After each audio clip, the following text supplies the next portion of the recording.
بچپن گزرا، جوانی گزری، بڑے عیش میں گزری۔ بچپن تو ماں باپ کی چھاؤں میں گزرا۔ کھاتے پیتے لوگ تھے، کبھی محسوس ہی نہیں ہوا۔ کبھی کہیں جانا ہو، کچھ کھانا ہو، کچھ کرنا ہو، کچھ پہننا ہو، کچھ خریدنا ہو، بس ماں باپ تو دل کی بات بغیر کہے جان لیتے تھے۔ جوانی آئی، شادی ہو گئی، تب بھی کوئی خاص مسائل نہیں تھے۔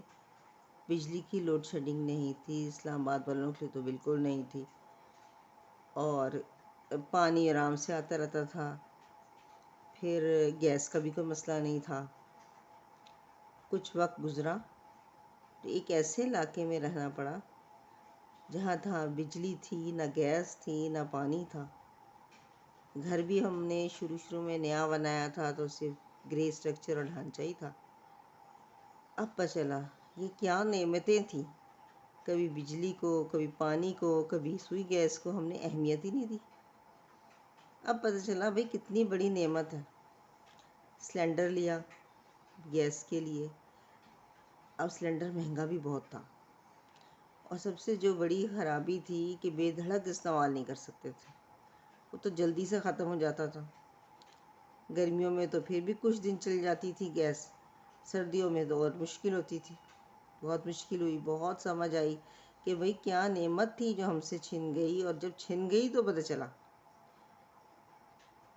کچھ پکانے کو دل چاہے تو وہی کوکر میں پکاؤ، جلدی کرو، جلدی گیس ختم ہو جائے گی۔ کبھی چنے کھانے کو یا چاٹ کھانے کو یا لوبیا پکانے کو دل چاہے تو سوچنا پڑتا تھا۔ ساری رات بھگو کے بھی سوڈا لگاتے تھے تاکہ جلدی گل جائے، گیس کم خرچ ہو۔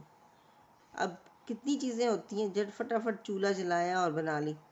گیس کے ڈر سے وہ بھی محدود ہو گئی۔ کتنی بڑی نعمت تھی جو گھروں میں آتی تھی۔ اب یہاں پیسے بھی زیادہ تھے، اور وقت بے وقت ختم ہو جائے تو لانا بھی دور سے پڑتا تھا۔ اس کا وزن اٹھا کے لانا، پھر لگانا، پھر جب ختم ہو جائے اس وقت جو کام ہو رہا ہو وہ ادھورا رہ جانا۔ شروع میں چاول بھی خراب ہو جاتے تھے، روٹی بیچ میں رہ جاتی تھی، پتہ ہی نہیں تھا گیس ختم ہو رہی ہے۔ اللہ کی نعمت کا ادراک اس وقت ہوا جب یہ ہاتھ سے نکل گئی۔ پانی کا بھی یہی تھا، پانی ہی نہیں تھا۔ اس علاقے میں پانی کی انہوں نے وہ سوسائٹی جو بنائی تھی اس میں پانی کے پائپ لائنس ڈری ہی نہیں تھی، ٹینکر آتے تھے۔ ٹینکر کا بھی یہی تھا کہ پانی ختم ہو رہا ہے، ٹینکر والے کو فون کیا ہے، جی اب آتا ہوں اب آتا ہوں۔ سارے علاقے میں ٹینکر چلتے تھے تو باری بھی دیر سے آتی تھی۔ اب ہم کوشش کرتے تھے کہ ہمارا ٹینک خالی ہو تب ہم ٹینکر بلائیں تاکہ پانی ضائع نہ ہو۔ پانی بھی پیسوں کا، ایک ایک قطرہ دیکھ کے استعمال کرتے تھے۔ نلکا تھوڑا کھولتے تھے، یہ نہیں تھا کہ بے دھڑک بہا دیا۔ جب چاہا نہا لیا، جب چاہا فرش دھو لیا، جب چاہا گاڑی دھو لی۔ پودوں کو خوب پانی لگایا۔ یہ باتیں تو خواب و خیال تھی۔ ایک ایک قطرہ سوچ سمجھ کے استعمال کرنا۔ جو پانی صاف ہو، کچن میں ہو، وضو کا ہو، وہ ہم نے پھینک دینا، پودوں کو دے دینا۔ پوچھا بھی دھیان سے لگانا، صفائی آرام سے کرنا۔ وہ نہیں کہ بس نلکا کھلا چھوڑا ہے اور کپڑے دھل رہے ہیں، ایسا ہونا بند ہو گیا۔ نلکا کھلا چھوڑا ہے، برتن دھل رہے ہیں۔ ایک ایک قطرہ استعمال کرنے لگے، قدر آئی پانی کی۔ پانی کیا چیز ہے۔ پھر پانی جو بہتا ہوا کھلا ہوا پانی آتا ہے اس کی ذہنی ٹینشن نہیں ہوتی، اس میں ٹینشن ہی ٹینشن ہے۔ اب بجلی نہیں، گیس نہیں، پانی نہیں۔ بجلی کا حل کیا نکالا؟ سولر۔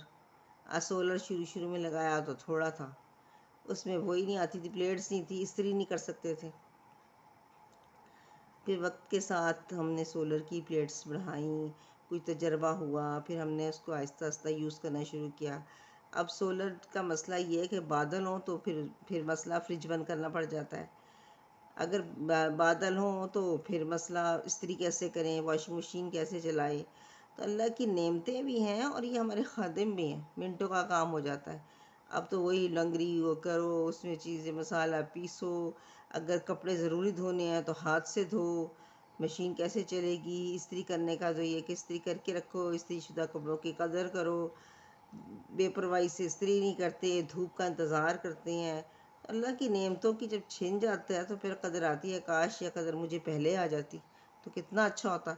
اسراف سے بھی بچتی، نعمتوں کی قدر بھی کرتی، اور طریقہ سریکہ بھی آ جاتا۔